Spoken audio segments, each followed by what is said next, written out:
E isso é um equívoco, sabe por quê? Primeiro, porque ele apareceu para Tomé. Segundo, gente, ele comeu peixe depois de um corpo glorificado. Dá bastante ideias para nós, isso. Bastante ideias para nós. As ideias que dá para nós é que nós seremos mantidos para sempre na nossa fisicalidade. Jesus ressuscita, vai à praia, acende uma fogueira, come, bebe. Físico. Ele falou para Tomé, pega em mim, para você ver se não sou eu. Não era uma coisinha, não era um corpo etéreo, holográfico, como a gente projeta, né? Cadê o retroprojetor? É esse aqui?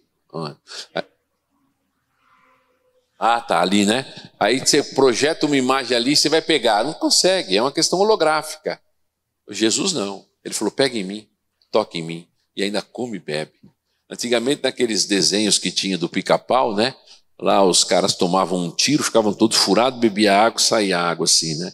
E Jesus não. Ele come, ele bebe. Ele come o peixe, ele bebe a água. Depois ele ficou 120 dias aqui na terra, comendo, bebendo, num corpo de glória. Porque o corpo de glória mantém o quê? Aquilo que é próprio da natureza humana. Tudo que é criado precisa ser mantido, meus irmãos. Quando ele não é mantido, ele entra em processo de deteriorização. Quando você se desencarnar, essa palavra é espírita, hein, pastor Nelson? Eu quero saber se os espíritas usam essa palavra. Eles trabalham com capital emprestado, às vezes usam do que é nosso. Desencarnar significa o corpo voltar para Deus e o espírito voltar para Deus e o seu corpo voltar para a terra.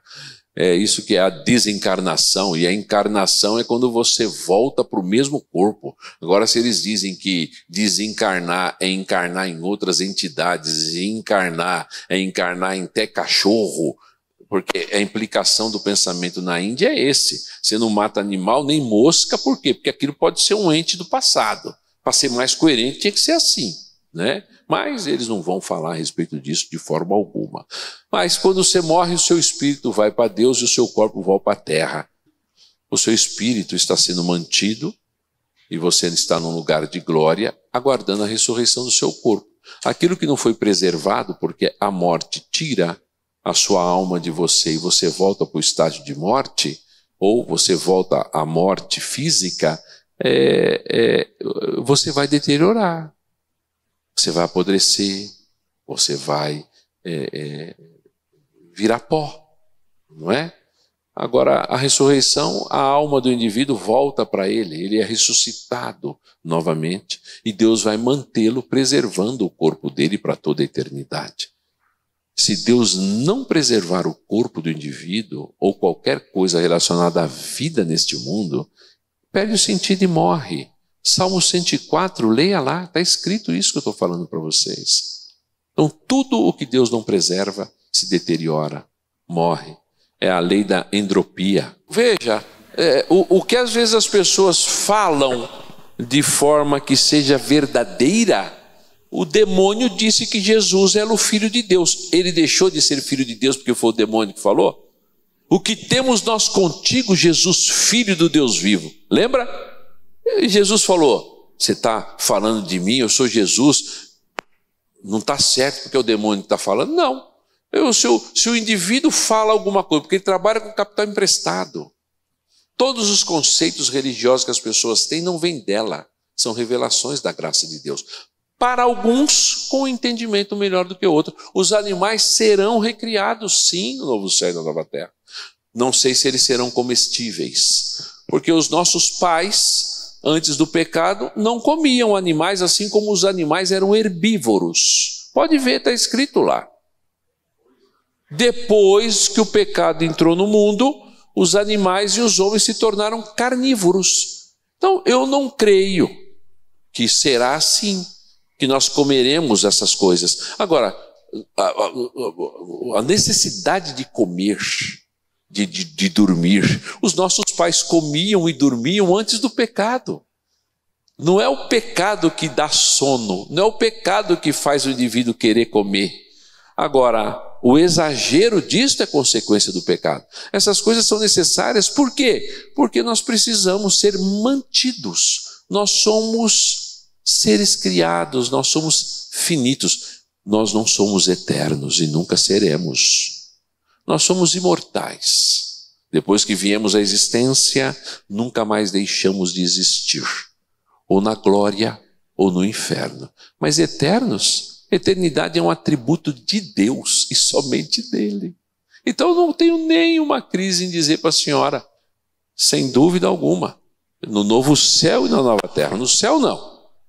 No novo céu e na nova terra. Quando a senhora vier para cá, e quando eu vier também, desenvolver as coisas que nós desenvolveremos nas questões culturais deste mundo, então nós comeremos, nós beberemos, nós dormiremos.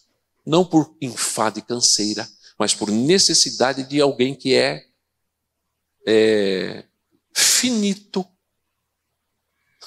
Nós não seremos super máquinas, gente. Olha para os nossos pais. Quando eu digo pais, olha para Adão e Eva antes da queda, que vai trazer bastante coisa para a gente entender o que será a gente depois da glorificação.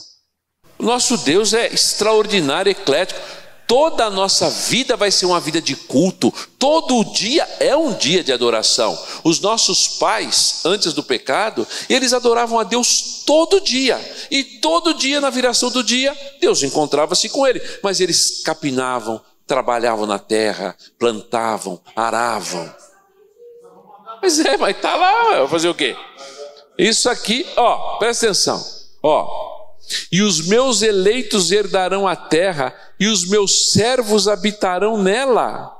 E diz mais, quer ver? Esse é top também, Está escrito aqui, Eles edificarão casas, nelas habitarão, plantarão vinhas e comerão o seu fruto. Não edificarão para que os outros habitem, não plantarão para que os outros comam. Porque a longevidade do meu povo será como a árvore, e os meus eleitos desfrutarão de todas as obras das suas mãos. Não trabalharão debalde, nem terão filhos para a calamidade, porque sua posteridade é bendita, e os seus filhos estarão com eles. Está escrito. Não vou falar não, vocês aprendem a procurar na Bíblia. Esse aqui eu vou vender.